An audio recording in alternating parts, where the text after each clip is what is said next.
So RCB சைடில் வந்துட்டு எனக்கு பர்சனலா வந்துட்டு பிக் மேட்ச் சினாரியோல ஒருத்தர் எப்பவுமே நல்லா ஆடணும்னு நினைப்பேன் ஆர்சிபி ஃபேனா இருந்தாலே. So it's going to Virat Kohli.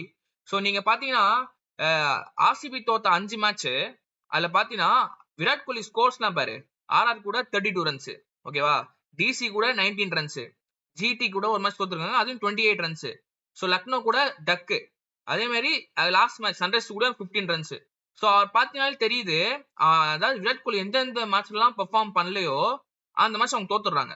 So அப்படின்னும் போது நீ வந்துட்டு ஜிடி ஜெயிக்கணும்னு நான் நினைச்சனாலுமே கூட நீ விராட் கோலி நீ சீக்கிரமா தூக்கிட்டாலே அந்த டீம் ஏதோ ஃபம்பிள் ஆறாங்களோன்னு தோணுது.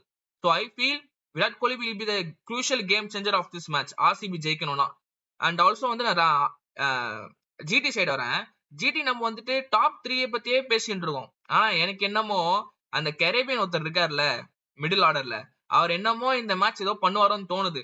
ஏன்னா அவரு எஸ்ஆர் லைக் பிளே ஆஃப் அவரோட ஸ்டாட்ஸ் எடுத்துக்கிட்டீங்கன்னா எஸ்ஆர்எஸ்க்கு அவர் ஆடும் போதுமே வந்துட்டு ஒரு த்ரெட்டனா வந்திருக்காரு பிளே ஆஃப்ல.